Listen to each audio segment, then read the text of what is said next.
if you can be here if you guys are busy. But both of you, no? Andrea here would be better. But. Oh, I'm sorry. Hi, guys. How are you? This is Dr. Just stay here, stay. Dr. Luke, we have a whole team here, so I'm very excited. Is it Andrea? No, that's not Andrea. I think they're coming along. Oh, Alicia is, okay. Go live. And here we are. Let's see. Oh my, Alicia. Hi, how are Can you hear you? me, Alicia? Great, sorry. Yeah, I Dr. can hear Luke, you. as you know Can you me, hear me? always running a little bit. I know, Alicia, like I know you, Dr. Luke. You're always late. At least you put your patients first. I had to. I cannot wait until Instagram Live. It was so I had to. So. And you're also not the most technically, adept at this, but that's okay. Neither am I. Yes, I'm so sorry, by the way. But how are you? I'm good. It's warm today. We usually do it on a Wednesday, but Dr. Luke was going to take off for Gen X this weekend. I mean, vacation, so that's why we make it a Tuesday. But we're going to take this. It's going to be on wherever, your website, your Instagram, our Instagram. You don't really my website. I don't website. Well, Alicia, where are you right now? I'm in New York.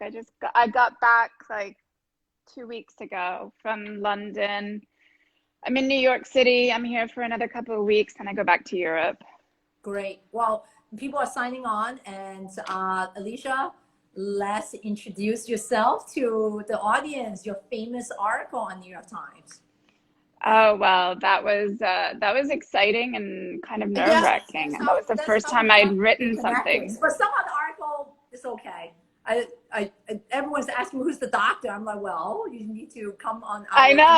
Well, I mean, I really did want to share it. It was the editors at the New York Times, edit my piece. The way I wrote it, it was initially, I think, like 8 pages long, and they chopped that thing down. It was bloody on the floor. It was definitely, not a problem.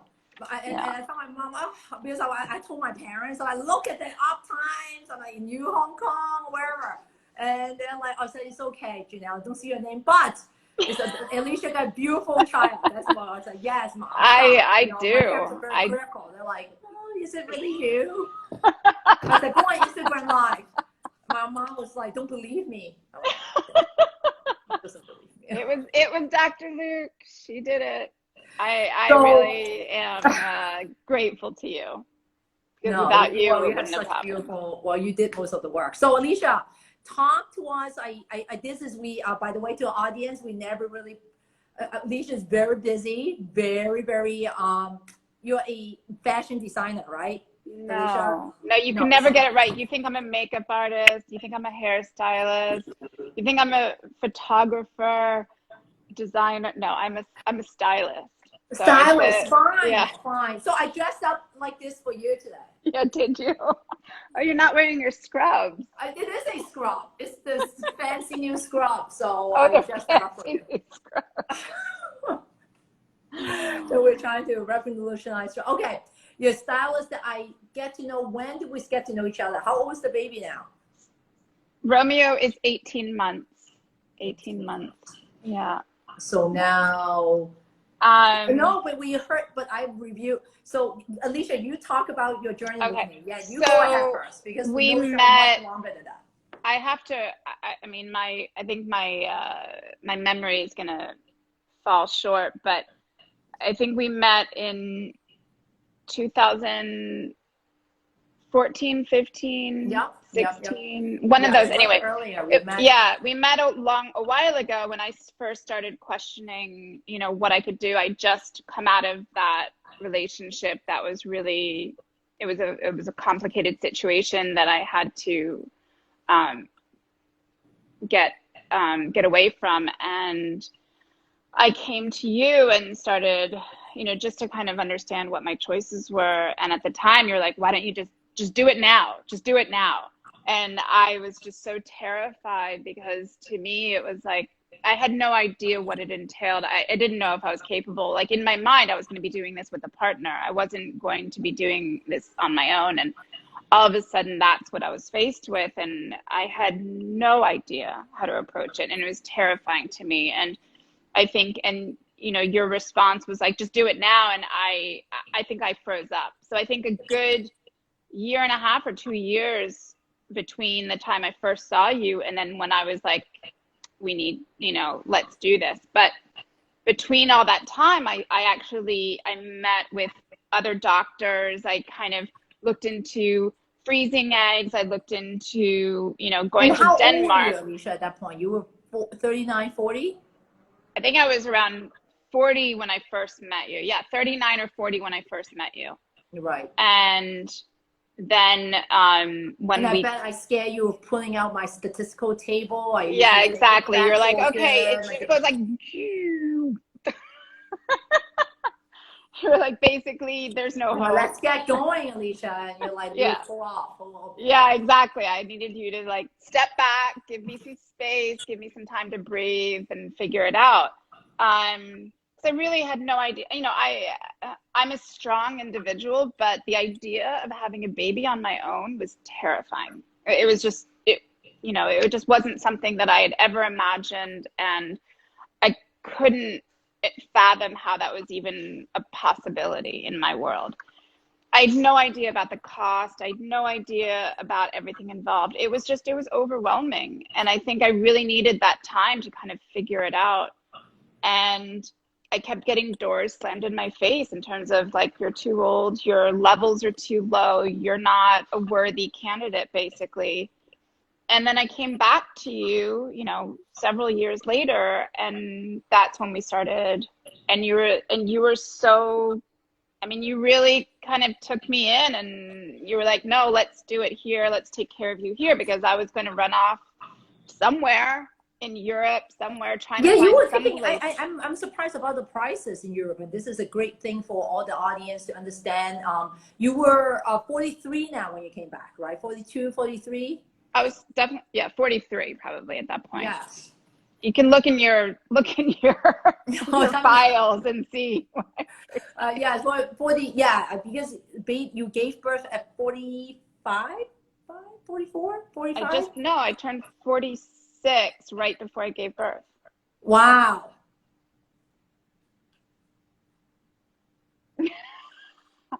I'm 47 now. Statistics here. I don't. Yeah. The patient always ask me, doctor, do you get people pregnant at 44, 45? And I tell them. And I need to make it clear, because apparently in my article it wasn't clear. This was my own egg. We harvested my eggs. We only ended up with 2 embryos, but these were my own eggs. This is horrible. Not that I'm not here to jinx New York Times. How can New York Times? That's the whole point about how. No, but I'm the one who forgot. No, that was now I'm more pissed that readers didn't know it was your own egg. Yeah. No, that was my fault. Who cares? People get pregnant. That was my fault. That was my fault. Yeah, okay, because well, I thought I was clear. The editor should make sure that is the whole point of the article is your own egg, and then you're doing it on your own. Anyway. Well, that's what I thought, but apparently it wasn't clear enough. So it's my comment, it's my opinion. I mean, like this. Yeah, right. I can. Yeah. Anyway, not that the color. But I mean, in the end, so yeah, I mean, I was looking overseas, and you know, this clinic in Denmark didn't want to take me because I was too old. It would screw with their statistics, but the cost was so much less than in the U.S. and I just couldn't understand. Like, there wasn't a way. I don't have family supporting me. I work for myself, so I didn't have like corporate health insurance. I had like, you know, what is it called? It was a horrible Oscar. I had Oscar insurance, which doesn't, you know, anyway, basically. Yes, I cannot say too much, but okay. I did not have, and you know, you were really, and I didn't want to talk about this too much because it's, you know, that's your prerogative to discuss it, but you were very helpful in trying to help me make it work financially. So we brokered a deal. But yeah, no, it's okay. Patients will know. I mean, we always here to help. And lots of our patients know, and it is not easy, but we try, Yeah. and that is No, and why you we're really doing you made it possible. And I think, part of it was because we'd known each other for such a long time at that point. And I don't know if you took a liking to me and you just felt And really, also the mild stimulation protocol, like I explained in my email back. I think the whole point is the yeah, patient should understand when you're over a certain age group, you don't need to spend so much money on medication. The data already prove, and Alicia, I would not even able to tell you that, so you just trusted that in me. But your yeah. I protocol mean, was not the crazy, no, all and the that's the thing. A max lot of people dose. ask me how I felt during it, and honestly, I felt fine. Like there were some moments where I opened up my fridge and all there were shots and meds, and I had no food in my fridge. And there was a moment of like crying and like breaking down because I was so exhausted, no food, and I couldn't cook, and my caviar driver then stole my food, whatever, long story. But one of those nights where I like broke down in tears, but most of the time I was actually very like even keeled throughout the whole process. I think I really tried to stay positive, and I think that has a lot to do with you in terms of how you approach the medication and the hormones and keeping me, more stable. And I really think that having that positive, being able to stay healthy and positive and not like, because I've seen friends that have taken like heavy meds and ended up really depressed over it. And I can't understand how that's healthy to try to get pregnant. And the humongous like side effects too. Alicia, tell me a little bit your story. Why was this your dream to be? Because I know you had this, and that was in the article that you mentioned that you were single, right? At that time, you Yeah, didn't have. I was single. Yeah. I mean, I ended a very complicated relationship where I was pregnant twice with him and had two abortions because it ended up being a very violent atmosphere, and I couldn't bring a child into that. There was no way. Even my dog would, at a certain point, was traumatized by the home life, and I have PTSD from it still. So there was no way I was going to bring a child into that. I had to kind of get my head back on straight. I went through a lot of therapy to try to get stronger again because it was a very difficult period. And I knew at that point that I didn't want to wait either to meet someone that I was in a part of my life where, I mean, I was in a stage where I just wasn't feeling very trusting of other people. Certainly not a relationship. And for me, this was going to be the only way forward. So I And needed to do it on my yeah, own. but the journey was not. I mean, you, Alicia, I know you. Thank you for thanking me, and thank you for involving me with the New York Times article. I feel flat. I told you I'm honored and somehow disconnected with us because I always talk to you. I still remember when you were pregnant, you came back and visited me. And I don't think it was second trimester. It was amazing. I always Yeah. remember and our story because it's hard. It was hard. And who was your support system? Because I know some of the audience in here who are also single, who are trying to have a I family, mean, and honestly, I mean, my friends were my support system. It wasn't my family because my family wasn't involved. And so my support system were my friends. And in New York City, as people know who live here, your friends have busy lives. So I really had to count on a network that I created myself, which was you, the nurses at Generation Next, which were a huge part of it. My therapist was a massive part of it. I saw her weekly. And also, I know this sounds maybe, a bit out of reach for some, but also having a trainer who I saw, once a week or so to help me stay physically strong because the endorphins you get from working out and all of that were so necessary to stay positive. And then I also had an acupuncturist that I would see once a week. And it it's disconnected in a way because you're not surrounded by family and friends, but I really relied on myself in that period, and the team that I had created around me to make sure to, you know, get the best possible result. So yes, I had my friends' support, but honestly, I was doing it mostly on my own. It's you know, definitely some, you know, late night conversations on the phones to some friends, but you know, when I really needed to, you know, the support was my team. So it was you guys, it was my acupuncturist, my therapist, and my trainer, I would say. And Alicia, because of I usually don't like to talk about too much, but I know everyone's want to know, how did you get pregnant at 45 or deliver, you know, or 44 to 45, right around that range. I do not encourage, if any audience here are, Alicia, I do encourage people to come earlier and faster. It's just, it was amazing. Nature helped me out. Alicia helped me out. Three of us worked together. Two of us got, I guess, nature worked together to get this great egg, and we got this beautiful child. But it's not easy. But I think we only did 2 cycles, Alicia. Do you remember? Yeah, we did 2 retrievals. We did 2 retrievals. The first one we ended up with 1 embryo, which we froze at day 3. And then the second cycle, we ended up with 1 embryo that we froze at day 5. The first embryo, we didn't do more genetic testing on. We didn't do the PGS testing, but the second one we did. And that result was like, it was an A, because they range it A, B, yeah, C. AB, like, I think it was a B or AB. It was an A. It was actually an A. Okay. Yeah.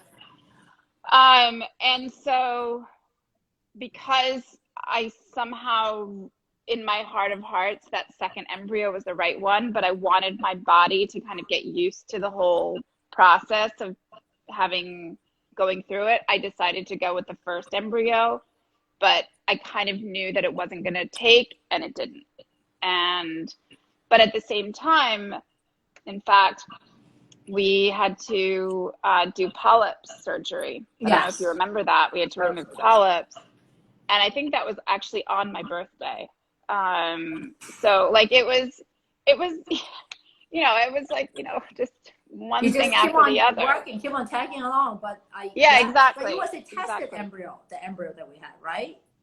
The second one? Yeah. Yeah, the second one that we tested, we did PGS testing on, and that's the one that worked. And I feel like that gave a lot of kind of help and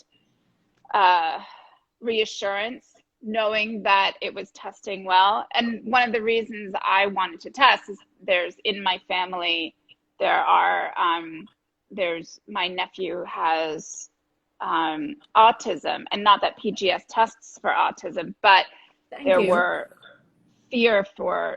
fear for Down syndrome or something. Yep. Exactly. So I just wanted to I just wanted to have that extra knowledge of what was going on with my embryos. So let me tell you, this is special. This is quite special, and tell the audience too. Majority of my patients over the age of 42, you were one of the few I don't actually test. Isn't that interesting? So after you, I do have a couple patients who got pregnant. They did not test the embryo after the age of 40 because they only had one, like you, right? There was only one, and they would just put it in. But I was very ecstatic that because I always worry, and this is some of the didn't happen to you, which is amazing, that if embryo they are a little bit from an older egg, can they really go through the whole biopsy process? And there's only one anyway. And we talked about this because I think you and I had the same counseling literally for every patient. And you told me, Dr. Luke, thank you, but it's important to me to know before we put it in. So I think we made that decision, which is an amazing decision. No, I'm glad. And I know, you have to remove some of the cells, and that is dangerous to the embryo. So there is the risk of harming the embryo when you do that. For me, is what I needed to do. But I don't say it's, it's everyone should follow their doctor's guidance, I believe. I mean, I really trusted you emphatically. I had so much faith in what, I always kind of describe you as like this crazy mad scientist because, Yes, I am. but in a good way, in a really good way. Yes, I am. I really trusted you, you know, and I really, and Dr. Najat too, who was a really great support system as well. He was always so lovely. But, you know, I believed in what your advice. So I did trust you. And I think it's important that patients have a really good relationship with their doctor. If they're not feeling their doctor, they should move on. I think that's so important. That's my next question, Alicia. I know we are, you know, we're going to do this for just half an hour, but what would you say in terms of what if someone is couples out there who are, you know, across the country? I Instagram here everyone is not just here in New York City. Some of them are my patients, some of them are not my patients. What would you offer to patients who are really wanting a you know, finding a place to go? I know there are lots of Google now, there's Health Grade, you know, there are lots of places. Yeah, I mean, I find Health Grade and all of those, I find them very complicated. Not, I do believe in Yelp. I do trust Yelp. Sorry. No, I think you get like some really good, honest reviews there. I don't know.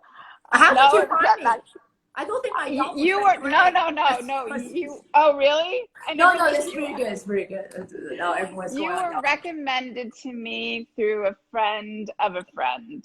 I see. Like it was, But I yeah, don't it remember was, how yeah.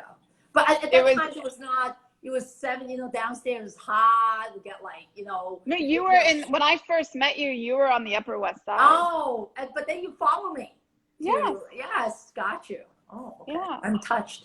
Flattered again. I see. Wow, we really know each other long. Yes, OMG. yes, yeah. Yes. But one thing I'd like to is point out, longer than so even 6 years. That means 5 a, years. a friend of mine sent me a message today saying that, because one of the things I mentioned in my article was that in France, it's illegal for single women and lesbian couples to pursue IVF.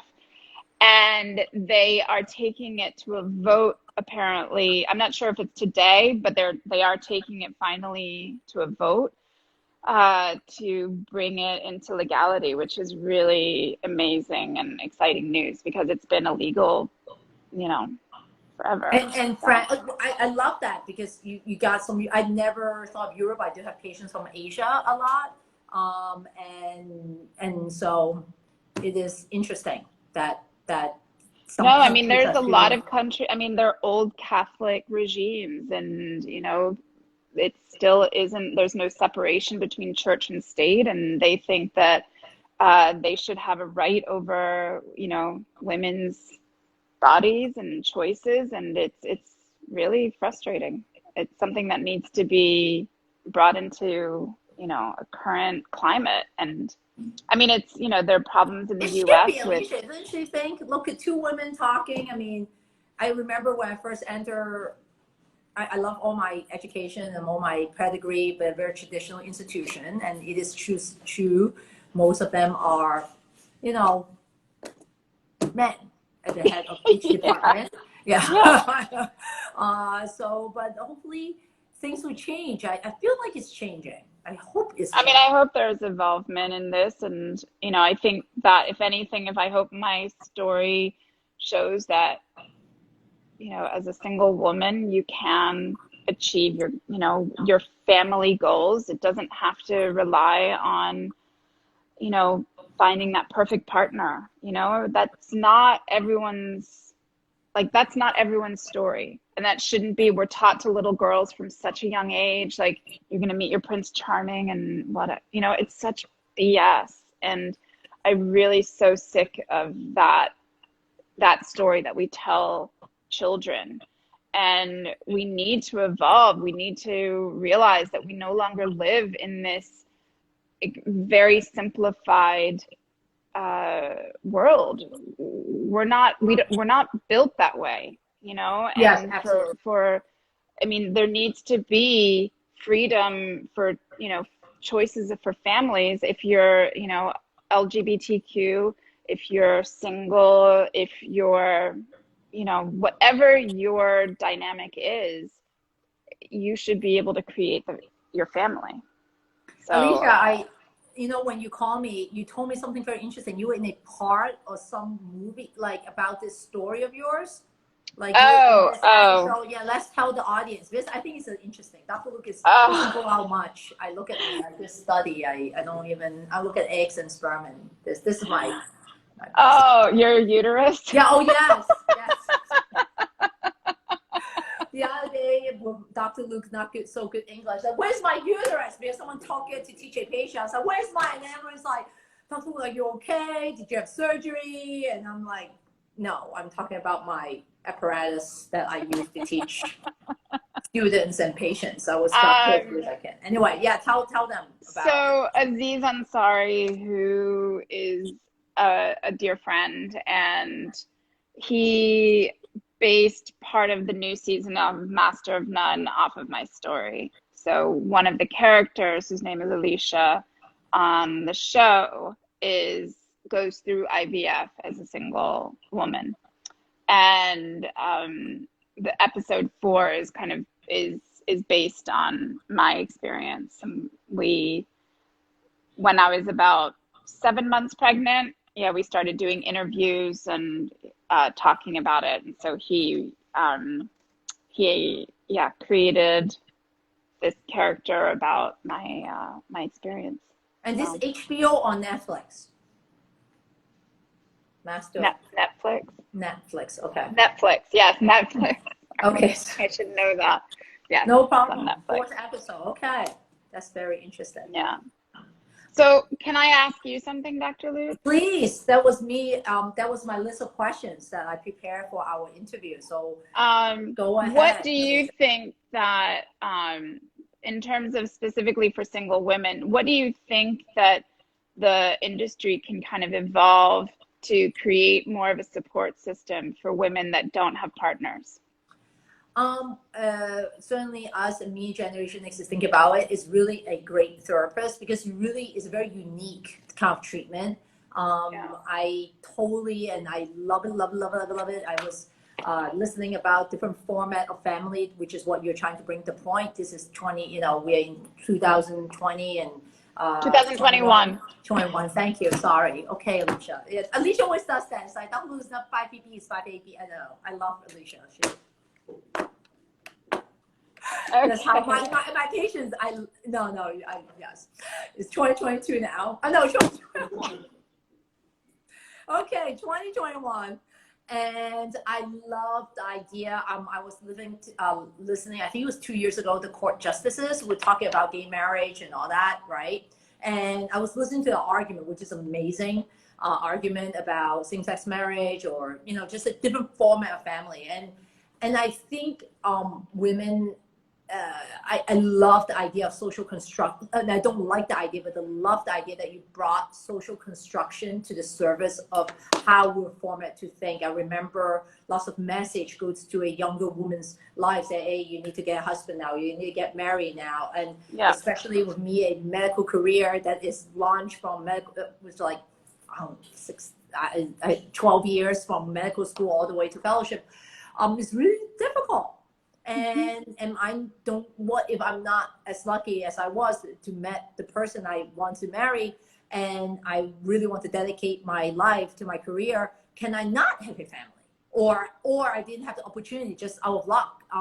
No, you should have the right. Everyone should have a right to have a baby, and because there's so many things that demanded love and care, and especially child. But if you have that in you, I really truly think.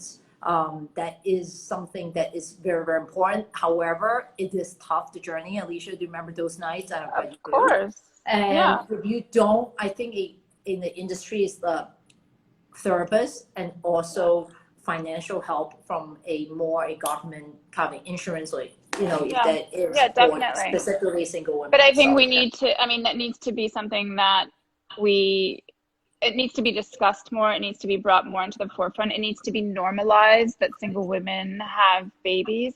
It can't be something that's, shamed. there were a lot of people in response to my article that says, well, why didn't you just adopt? Or why didn't you do this? Or you don't deserve to have a baby at your age. It's selfish. Or, you had 2 abortions. What are you doing having, going through IVF? And they think that, that it's all binary. One has nothing to do with the other. In terms of adoption, first of all, adopting is extremely complicated, especially for an older single person. It's not like, oh, you can just go find a child and bring it home. That's not how it works. It's very costly. There are elements to it that are even more complicated because in terms of if there's any kind of medical problems, if you're not genetically linked to this baby, if there are medical issues later on, you might not be able to help your child. Like if they need some sort of transplant or something. I don't know. I mean, that's like much bigger picture, but those are the kind of things I think about too.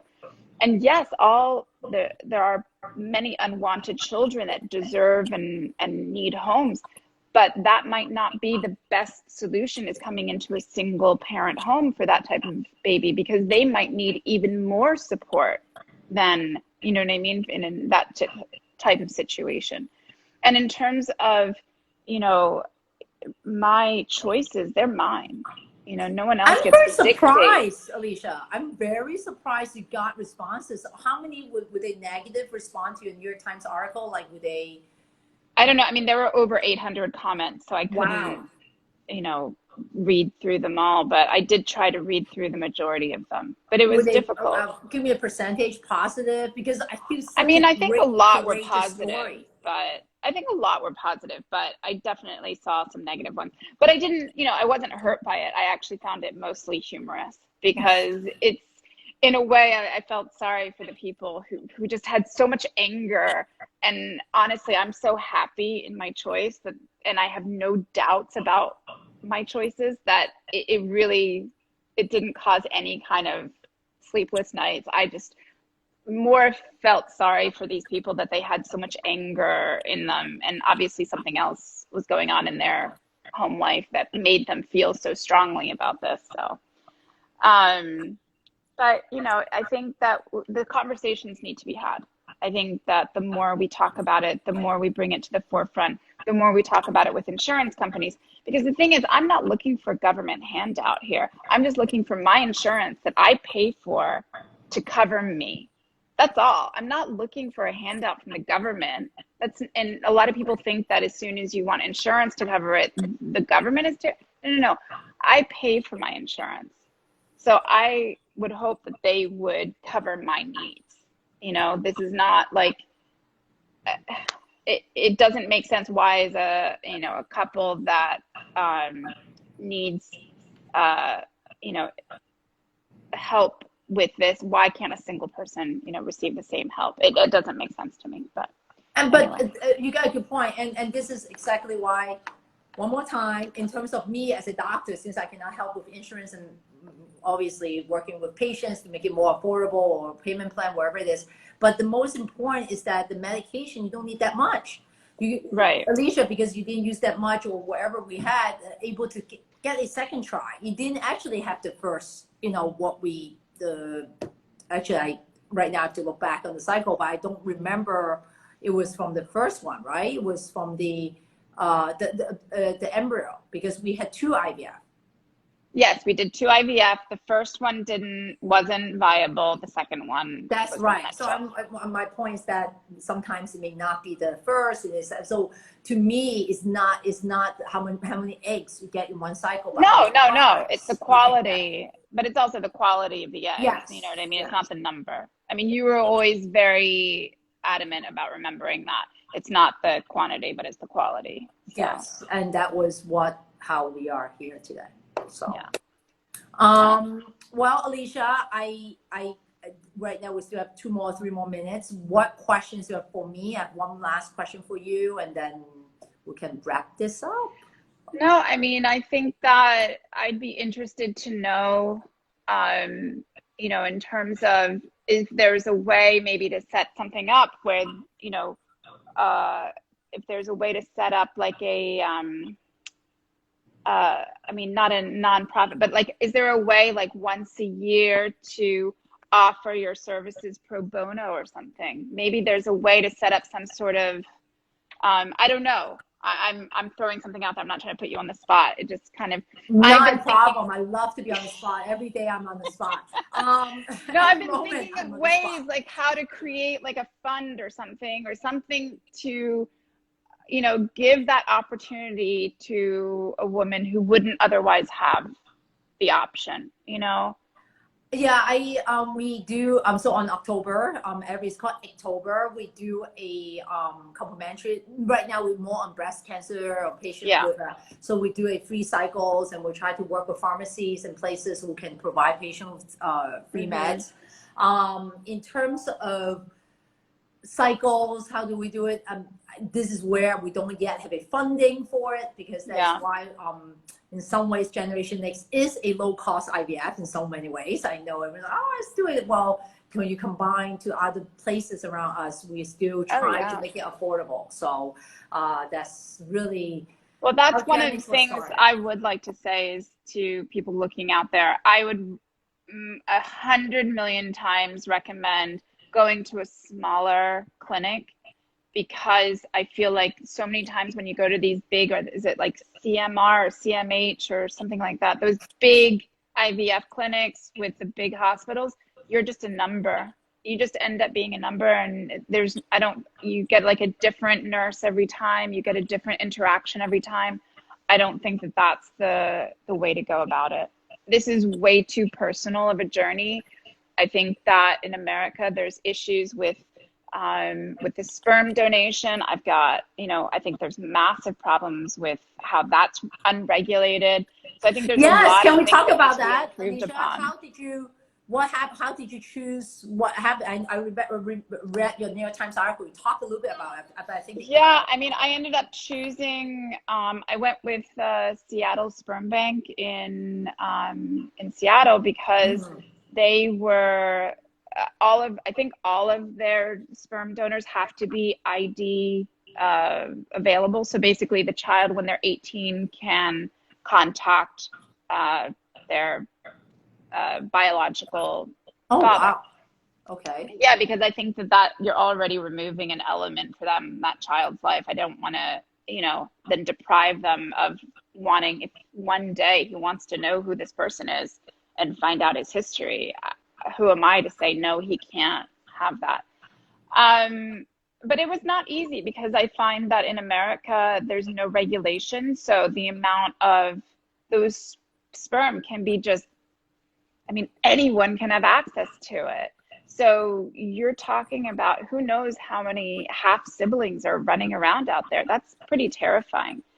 I ended up going with someone who was, thankfully, he was a new donor, and he stopped donating after one go, I think, because he ended up moving. I don't know.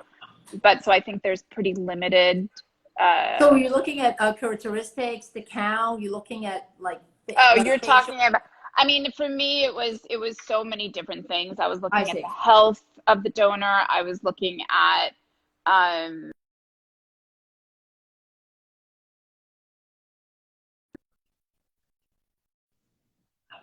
that their background was really healthy, you know, just in terms of disease. And that's the scariest part for me. Because most patients do think that I have patients with sperm picking party. I have patients who do, they just like they have a bunch of friends over, and then they look at sperm. I didn't know that existed. Yes, it happens. Yeah, you can do that because it's so stressful, I guess. Sperm picking party. I mean, it took me about 6 or 7 months to select. I mean, I went through a lot. Yeah, I know, and it is very stressful process. Our patient cannot decide until the last moment. So yeah, it took me, I was almost ready to give up, and then all of a sudden I went back onto the site, and he was a new donor, and I kind of saw it, and I was like, oh my God, this is the right one. And like, I made the decision that minute. I called them up, I ordered it, I had it sent to the clinic, and I was like, I got it, done. But before that, it was very stressful, because I couldn't settle on what was important to me. And that's a very personal choice. I don't think that's anything that can be discussed across the board, like, oh, you should look for this or you should look for that. I think it's a very personal choice. So. Well, Alicia, this is amazing. I may invite you to my podcast because it's my heart-to-heart podcast that I usually do a little bit more formally with patient, and but COVID shut that down. Yeah. Now we know each other for now 6 years, 6, 7. I now, because at the beginning, according to the New York Times article, you came and saw me. I was so scared. You didn't mention my name when I told you it's only 5%. I'm like, oh my God, did I say that to Alicia? But then, thank you. You did come back to me, and we got you the little baby. So I'm very honored, and I'm so excited for you. He's adorable. I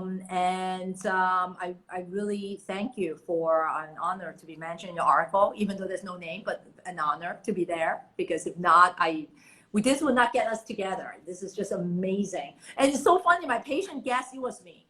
That's how my patient was like, I bet the article was you, Dr. Luke. And Oh, really? Like, yeah, it was funny. I was like, oh yeah, I'm a secret guest next Tuesday, and you will know the truth who it is, because I still don't know is it HIPAA, not HIPAA to tell people. But it's got silly since we are talking about you and the article, the whole thing. But really, thank you, Alicia, for giving me this opportunity to be with you today. I'm happy to have done this, and I'm really thankful to you and your team. So really, anytime. And you still haven't met Romeo, so yes, more COVID and everyone. Say, please, Spring, we should take a little picture. I know. I want to come to the office. On the piano. Oh yeah, you haven't been to a new office. I haven't. Your fancy new office. You have to understand. I was not in the fancy office. Now it's like a spaceship apparently in there. It's not. There's a piano. There's a piano. Why is there a piano? Dr. Luke sometimes play at lunch. Oh, okay. Happy and happy. I pick that song when there's a happy day. Sad day and happy song, a happy day. Okay. When I have time. Do you still have the gong? Do you still have that gong? Have the gong and the gong bowl. Like people get pregnant. The gong bowl now is for our IUIs. So every time after IUI, okay. Yes, and they love it. Some patients like, oh, I did get pregnant. Stop. Like last time, they're like the one. Some patients, I love it. Like I love the vibration.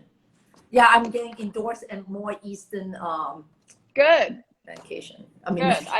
Medication. Yeah. Yes, no, but I do think that East and West need to kind of come into the middle, and I think that actually, acupuncture, I think, was also a huge part of it. So thank you. I think it's important. I was going to ask you that: supplements, acupuncture, anything that helps. Oh yeah. I forget. You told me to take one thing. Was it acai? Yeah, acai. Yes. Yeah, I took. So I did acai, and I did acupuncture, and I did take supplements. I found them through internet kind of things. Google research. I don't think none of it's proven, but hey. Hey, it helps. Acai, exactly. That's an acai bowl. I don't know who got my idea and opened a shop now. So. Oh really? I'm kidding. Salad bowl. Anyway, Alicia, right. So it was a pleasure. We should do this one more. I know how busy you are now. You're a mommy, but we should later on this year or something. Yeah, I would love to. Because we have lots of questions. And this was not, Yeah, it'd be great if we had like a set of questions that we could actually really answer. That would be great. So we'll do that next time because I think they do. It's just okay. Yeah, okay, let's get Alicia. questions from everyone. All right, take care, Dr. Luke. After now, talk to you later. Bye bye. All right, bye.